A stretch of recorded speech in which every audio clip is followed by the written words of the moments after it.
शांति अॼु मिले तारीख़ 1/8/2024 मिठा मिठा बाप दादा चवनि था मिठी मिठी ॿार तव्हां पवित्र ठहिण बग़ैर वापसि न वञी सघंदो। इन करे बाप जी यादि सां आत्मा जी बैटरी खे चार्ज करो ऐं नेचुरल पवित्र ठहो।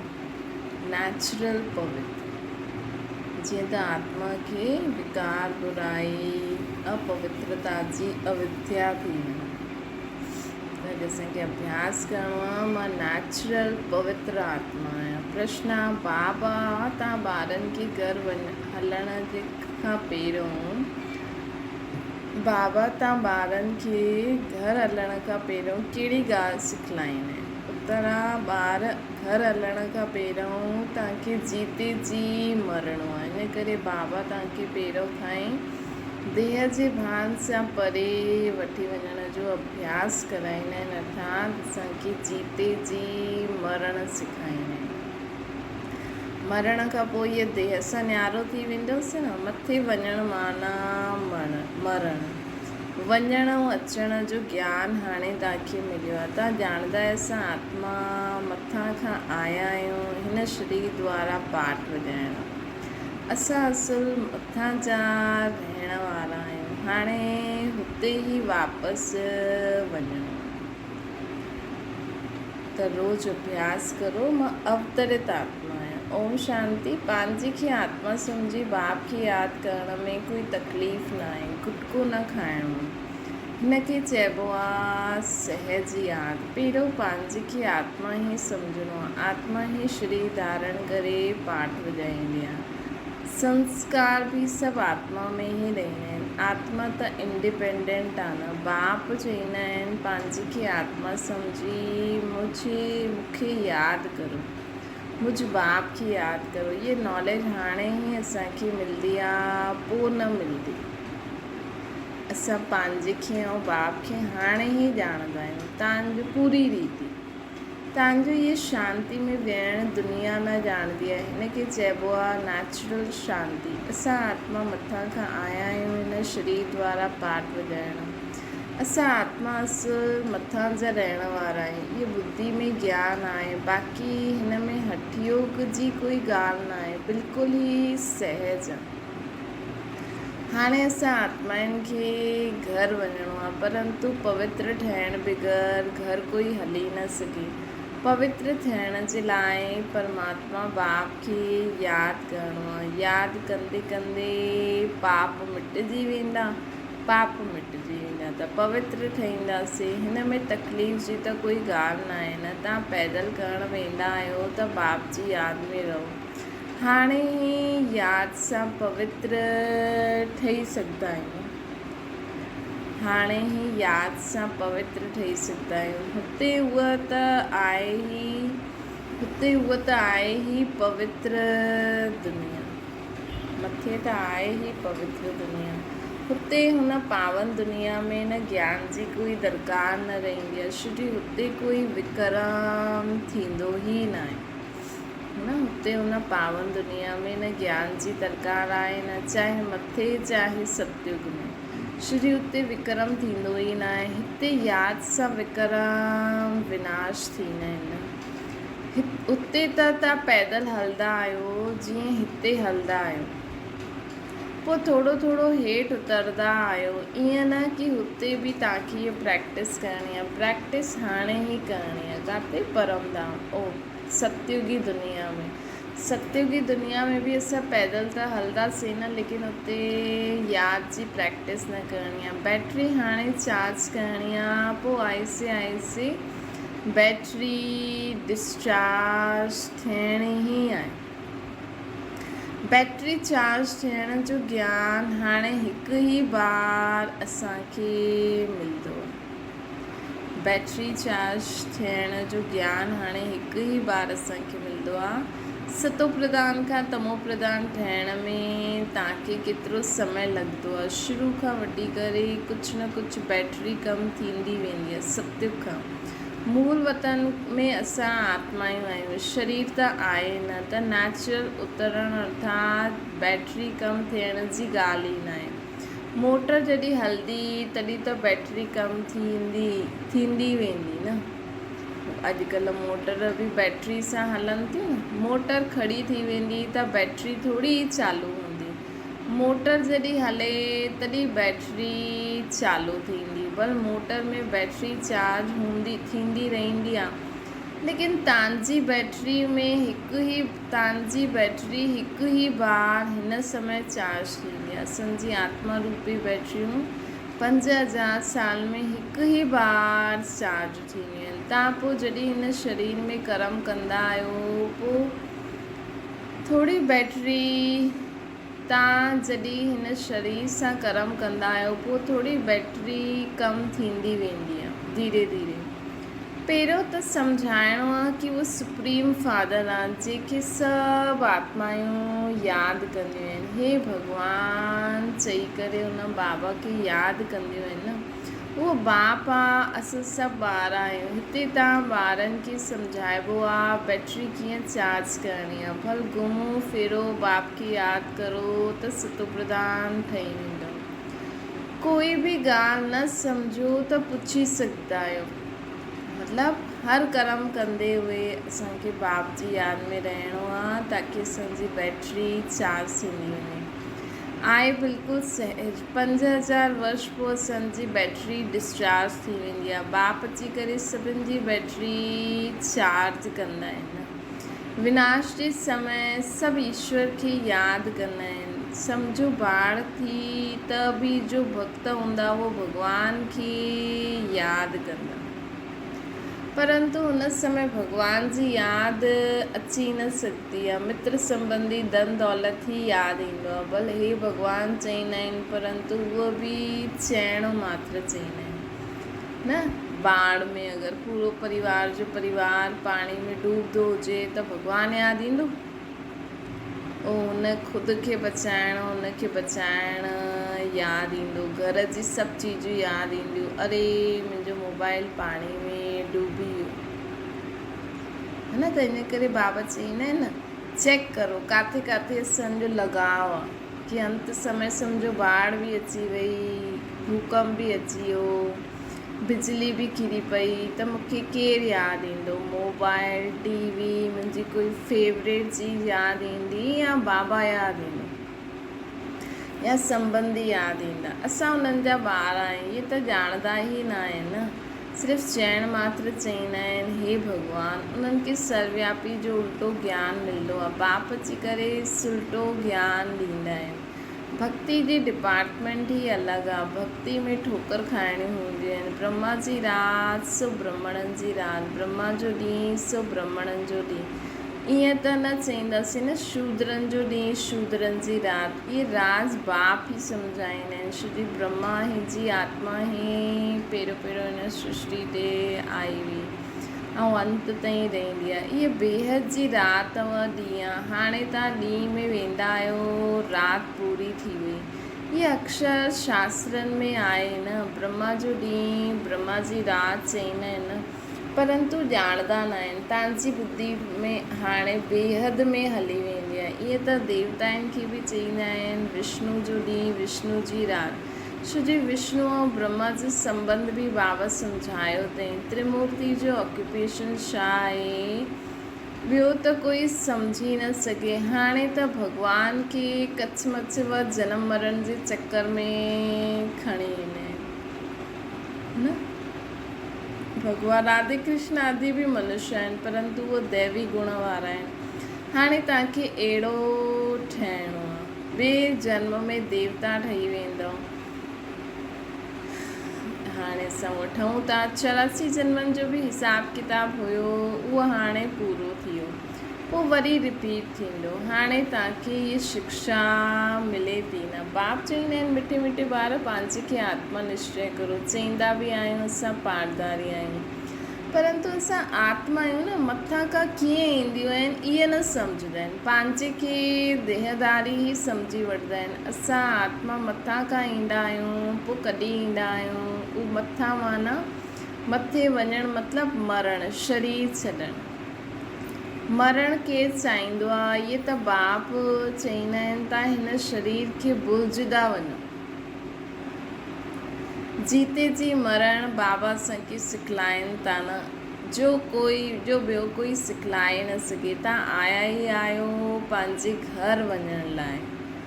घर त सभिनि खे यादि ईंदो आहे न, घर कीअं वेंदासीं? इहो ज्ञान हाणे असांखे मिलियो आहे।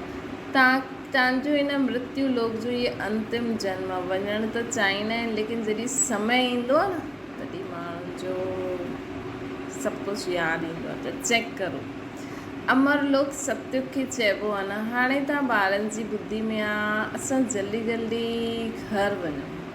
पहिरियों त घर मुक्तिधाम में वञिणो आहे। हिन शरीर रूपी कपिड़ो इहे हिते ई छॾिणो आहे न, छी शरीर रूपी कपिड़ो बाबा चवनि था पोइ आत्मा हली वेंदी पंहिंजे घर।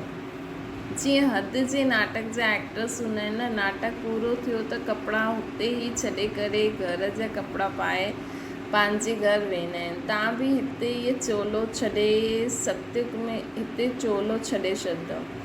सत्युग में त थोरा देवता ई हूंदा, हिते त केतिरा मनुष्य आहिनि अनगिनत। हुते त हूंदो ई हिकु आदि सनातन देवी देवता धर्म। हाणे तव्हां पंहिंजे खे हिंदू चई ॾींदा आहिनि दुनिया वारा, पंहिंजे श्रेष्ठ धर्म कर्म खे भुलिजी विया आहिनि, तॾहिं त दुखी थिया आहिनि।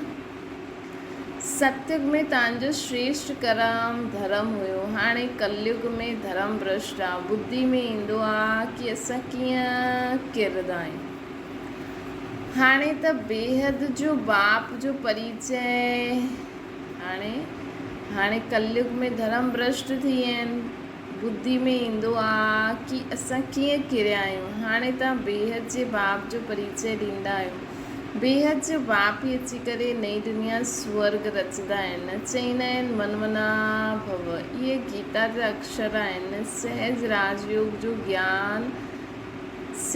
राजयोग जे ज्ञान जो नाम रखी छॾियो आहे गीता। इहा असांजी पाठशाला आहे। गीता नाम जंहिंसां असां उन पुस्तक जो नाम जंहिंसां असां सहज राजयोग सिखी सघंदा आहियूं। ॿार अची करे हिते पढ़ंदा आहिनि त चईंदा आहिनि असांजे बाबा जी पाठशाला आहे। जीअं कोई ॿार जो बाप प्रिंसिपल हूंदो त चईंदो न असां पंहिंजे बाबा जे कॉलेज में पढ़ंदा आहियूं। उन्हनि जी माउ बि प्रिंसिपल आहे त चईंदा असां पंहिंजे असांजा माउ बाप ॿई प्रिंसिपल आहिनि, ॿई पढ़ाईंदा आहिनि। असांजे मम्मा बाबा जो कॉलेज आहे, तव्हां चईंदा असांजे मम्मा बाबा जी पाठशाला आहे। ॿई पढ़ाईंदा आहिनि, ॿिन्हिनि जी रूहानी कॉलेज व यूनिवर्सिटी खोली आहे न। ॿई इकठा ई पढ़ाईंदा आहिनि। बाप ॿारनि खे एडॉप्ट कंदा आहिनि। इहे ॾाढी गुह्य ज्ञान जी ॻाल्हियूं आहिनि। बाप कोई नई ॻाल्हि न सम्झाईंदा आहिनि। इहे त कल्प पहिरियों बि सम्झाने ॾिनी हुई। हा, एतिरी नॉलेज आहे जो दिन प्रतिदिन गुह्य थींदी वेंदी बाबा वटि। आत्मा जी सम्झानी ॾिसो हाणे तव्हांखे कीअं मिलंदी आहे। एतिरी नंढी सी आत्मा में 84 जन्मनि जो पाठ भरियलु आहे। उहो कॾहिं विनाशी न थींदो आहे। आत्मा अविनाशी त हुन में पाठ बि अविनाशी आहे। आत्मा हिन कननि द्वारा ॿुधंदी आहे। शरीर आहे त पाठ आहे न। शरीर सां आत्मा अलॻि थी वेंदी त जवाब ई न मिलंदो। जेसिताईं आत्मा शरीर में आहे तेसिताईं ॿुधे थी, ॾिसे थी। जॾहिं शरीर सां न्यारी थी वई त आवाज़ ई जवाब ई न मिलंदो। हाणे बाप चईंदा आहिनि ॿार तव्हांखे वापसि घर हलिणो आहे। इहे पुरुषोत्तम संगम युग जॾहिं ईंदो आहे, तॾहिं सभिनि खे वापसि हलिणो हूंदो आहे। इन में पवित्रता मुख्य खपे।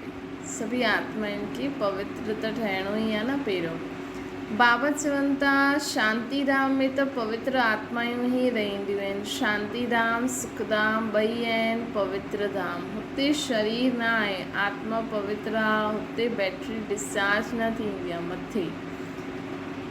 हिते शरीर धारण करण सां मोटर हलंदी आहे, मोटर खड़ी हूंदी त पेट्रोल कम थोड़ी थींदो। हाणे तव्हांजी आत्मा जी ज्योति ॾाढी कम थी वई आहे, हिकदमि बुझी न वई आहे। जॾहिं कोई मरंदो आहे त दीवो जलाईंदा आहिनि, पोइ हुनजी ॾाढी संभाल रखंदा आहिनि कि बुझी न वञे। आत्मा जी ज्योति कॾहिं बुझंदी न आहे न, उहा त अविनाशी आहे। आत्मा जी ज्योति कॾहिं बुझंदी न आहे। आत्मा त अविनाशी आहे, त दियो जलाइण जो छा मतिलबु। इहे सभु ॻाल्हियूं बाप वेही सम्झाईंदा आहिनि। बाबा ॼाणंदा आहिनि कि ॾाढा स्वीट चिल्ड्रन आहिनि। इहे सभु कामचिता ते वेही करे जली करे भस्म थी विया आहिनि। बाबा ॼाणंदा आहिनि मुंहिंजा स्वीट चिल्ड्रन कामचिता ते वेही भस्म थी विया आहिनि। पोइ हिननि खे जगाईंदो आहे। केॾी सारी आत्मायूं उनखे बाबा जगाए अथई, बिल्कुलु ई तमो प्रधान मुर्दा थी विया आहिनि। बाप खे ॼाणंदा ई न आहिनि। मनुष्य कोई कम जो ई न आहे, मनुष्य जी मिट्टी कोई कम जी न रहंदी आहे। ईअं न कि वॾे माण्हुनि जी मिट्टी कोई कम में ईंदी, ग़रीबनि जी मिट्टी न। मिट्टी त मिट्टी आहे न, तत्वनि सां ठहियलु शरीर त शरीर ई आहे। पोइ भल कोई बि हुजे, कोई जलाईंदा आहिनि, कोई क़ब्र में बंदि करे ॾींदा आहिनि। पारसी माण्हू कुएं में रखी ॾींदा आहिनि, पोइ पंछी मांस खाई वेंदा आहिनि। पोइ पंछी मांस खाई वेंदा आहिनि, कुएं ते रखी छॾंदा आहिनि। पोइ हड्डियूं वञी करे हेठि पईंदियूं आहिनि, उहे पोइ कम में ईंदियूं आहिनि। दुनिया में त ढेर मनुष्य मरंदा आहिनि, दुनिया में त ढेर मनुष्य मरंदा आहिनि। हाणे तव्हांखे त आपे ई शरीर छॾिणो आहे। तव्हां हिते आया ई आहियो शरीर छॾे करे वापसि घर वञण लाइ। असां हिते आया ई आहियूं पंहिंजो शरीर छॾण जो अभ्यास करणु आहियूं, सिखणु आहियूं। पोइ घर वञणु अर्थात मरणु। तव्हां ख़ुशी सां वेंदा आहियो, असां जीवन मुक्ति में वेंदासीं न। इहो पुराणो शरीर छॾे बाबा वटि हलूं, असां सत्य की नई दुनिया में ईंदासीं। जंहिंजो जो पाठ वॼायो आहे अंत ताईं वॼाईंदा उहो ई। बाप पुरुषारत कराईंदा रहंदा, साक्षी और ॾिसंदा रहंदा आहिनि। हीअ त सम्झ जी ॻाल्हि आहे न, हिन में डिॼण जी ॻाल्हि न आहे। असां स्वर्ग में वञण लाइ ख़ुदि ई पुरुषारत करे शरीर छॾे ॾींदा आहियूं। बाप खे यादि ई कंदा रहणो आहे। बाप खे यादि कंदा रहो त अंत मते सुगति थी वेंदी। इन में महिनत आहे, हर हिकु पढ़ाई में महिनत आहे। भॻवान खे अची करे पढ़ाइणो पवंदो आहे। ज़रूरु पढ़ाई ॾाढी हूंदी न, इन में दैवी गुण बि खपनि। इहे लक्ष्मी नारायण ठहिणो आहे न, इहे सतयुग में हुया। हाणे तव्हां सतयुगी देवता ठहिण आया आहियो। हिन ऑब्जेक्ट केतिरी सहज आहे। त्रिमूर्ति में क्लियर आहे न। इहे ब्रह्मा विष्णु शंकर आदि जे चित्र न हुजनि त असां सम्झाए कीअं सघूं। ब्रह्मा सु विष्णु, विष्णु सु ब्रह्मा। ब्रह्मा जी 8 भुजायूं 100 भुजायूं ॾेखारींदा आहिनि। छो जी ब्रह्मा जा केतिरा ढेर ॿार आहिनि, त उन्हनि पोइ उहो चित्र ठाहे छॾिया अथनि। बाक़ी मनुष्य कोई एतिरी भुजा वारा न हूंदा आहिनि, मतिलबु एतिरा मददगार आहिनि। रावण जे 10 शीश जो अर्थ आहे अहिड़ो मनुष्य हूंदो न आहे। इहे बाप ई वेही सम्झाईंदा आहिनि। मनुष्य त कुझु ॼाणंदा ई न आहिनि। इहे बि खेल आहे। इहे कोई खे पतो न आहे कि इहे कॾहिं खां शुरू थींदो आहे। परंपरा सां चई ॾींदा आहिनि, अरे उहो बि कॾहिं खां। त मिठे मिठे ॿारनि खे बाप पढ़ाईंदा आहिनि। उहो टीचर बि आहे त गुरू बि आहे। त ॿारनि खे केतिरी ख़ुशी थियणी खपे। इहे म्यूज़ियम आदि कंहिंजे डायरेक्शन सां खोलंदा आहिनि। हिते आहे ई माउ बाप ऐं ॿार, ढेर ॿार आहिनि, डायरेक्शन ते खोलंदा रहंदा आहिनि। माण्हू चवंदा आहिनि, तव्हां चवंदा आहियो भॻवान वाच्य त रथ द्वारा असांखे भॻवान जो साक्षात्कार करायो। अरे तव्हां आत्मा जो साक्षात्कार कयो आहे? एतिरी नंढी सी बिंदु जो साक्षात्कार तव्हां छा करे सघंदो? ज़रूरत ई न आहे। इहे त आत्मा खे ॼाणणो हूंदो न। आत्मा भ्रुकुटी जे विच में रहंदी आहे, हुन जे आधार सां एतिरो वॾो शरीर हलंदो आहे न। हाणे तव्हां वटि न लाइट जो न रतन जड़ित ताज आहे, ॿई ताज वठण लाइ वरी खां असां पुरुषार्थ करूं था। कल्प कल्प तव्हां बाप खां वरसो वठंदा आहियो। बाबा पुछंदा आहिनि अॻियां कॾहिं मिलिया आहियो, त चईंदा आहिनि हा बाबा, कल्प कल्प मिलंदा आया आहियूं। छो? ये लक्ष्मी नारायण ठहिण लाइ तव्हां सां कल्प कल्प मिलंदा आहियूं बाबा। इहा सभई हिकु ॻाल्हि चईंदा आहिनि। बाप चईंदा आहिनि अच्छा शुभ बोलंदा आहियो, हाणे पुरुषार्थ करो। सभु त नारायण न ठहींदा न, प्रजा बि त खपे, कथा बि थींदी आहे सत्यनारायण जी। उहो माण्हू कथा ॿुधाईंदा आहिनि, परंतु ॿुधी में कुझु वेंदो ई न आहे। तव्हां ॿार सम्झंदा आहियो उहो शांतीधाम निराकारी दुनिया, पोइ हुतां खां ईंदा आहियूं सुखधाम में। सुखधाम में वठी वञण लाइ बाबा हिकु ई बाबा आहे। तव्हां कोई खे सम्झायो, चओ हाणे वापसि घर हलणो आहे। आत्मा खे पंहिंजे घर त अशरीरी बाप ई वठी हलंदो न। हाणे बाप आया आहिनि, उन्हनि खे ॼाणंदा ई न आहे।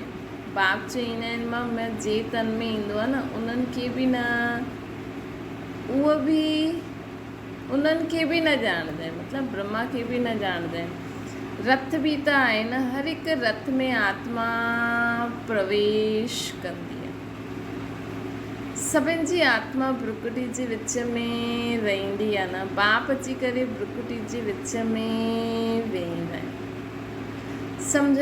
सम्झाईंदा त ॾाढा सहज आहिनि, पतित पावन त हिकु बाप ई आहे न। बाप जा सभु ॿार हिकु समान आहिनि। उन्हनि में हर हिकु जो पंहिंजो पंहिंजो पार्ट आहे। निराकार रूप में त सभई हिकु समान आहिनि, बाक़ी हर हिकु जो पंहिंजो पंहिंजो पार्ट आहे। इन में कोई इंटरफेयर न करे सघे, है न। त असां फालतू ई हिनखे चईंदा आहियूं ईअं छो थो करे, छा थो करे, हीअं करे। हाणे हुनजो जो पार्ट आहे उहो ई वॼाईंदो न। अच्छा मीठी मीठी सिकी लॻे ॿारनि प्रति माता पिता बाप दादा जो यादि प्यार ऐं गुड मॉर्निंग। रूहानी बाप जी सभिनि रूहानी ॿारनि खे नमस्ते। असांजी बि रूहानी माता पिता बाप दादा खे यादि प्यार गुड मॉर्निंग ऐं नमस्ते। धारणा जे लाइ मुख्य सार, हिन शरीर रूपी कपिड़े सां ममत्व कढी जीते जी मरणो, अर्थात पंहिंजा सभु पुराणा हिसाब किताब चुक्तू करणु। ॿियो आहे डबल ताज़दारी ठहिण लाइ पढ़ाई जी महिनत करणी आहे। त सभु हिसाब किताब चुक्तू करे पंहिंजी नई दुनिया में डबल ताज धारण करण लाइ महिनत करो। दैवी गुण धारण करणा आहिनि। जहिड़ो लक्ष्य आहे, शुभ बोल आहे, अहिड़ो पुरुषार्थ करिणो आहे। बाबा चई न सभिनि जा हिकु ई बोल हूंदा आहिनि। सभु चईंदा आहिनि बाबा असां त लक्ष्मी नारायण जहिड़ो ठाहींदासीं। त जहिड़ा बोल आहिनि, जहिड़ो लक्ष्य आहे, शुभ बोल आहिनि, अहिड़ो पुरुषार्थ करिणो। वरदान, अकल्याण जे संकल्प खे समाप्त करे अपकारनि ते उपकार करण वारा ज्ञानी तू आत्मा। कोई रोज़ असांजी ग्लानी करे, अकल्याण करे, गारियूं ॾे, त बि हुनजे प्रति मन में घृणा भाव न अचे। अपकारनि ते उपकार करणु इहो ई ज्ञानी तू आत्माउनि जो कर्तव्य आहे, है न। जहिड़ो बाप जीअं तव्हां ॿारनि बाप खे 63 जन्म गारियूं ॾिनियूं न, असां बाप खे 63 जन्म गारियूं ॾिनियूं। पोइ बि बाप कल्याणकारी दृष्टि सां ॾिसंदा आहिनि त फॉलो फादर। ज्ञानी तू आत्मा जो अर्थ ई आहे सर्व जे प्रति कल्याण जी भावना रखणु। अकल्याण संकल्प मात्र बि न हुजे न, कंहिंजे प्रति अकल्याण जो संकल्प मात्र बि न हुजे। स्लोगन आहे मन मना भव जी स्थिति में स्थित रहो त ॿियनि जे मननि जे भाव खे ॼाणे वठो। असांखे सिर्फ़ु ख़ुदि की आत्मा सम्झी बाबा खे यादि करे हर कर्म करिणो आहे त साम्हूं वारो छा थो सोचे उहो बि असांखे सम्झ में अची वेंदो। अच्छा, ओम शांति। बाबा खे यादि करो।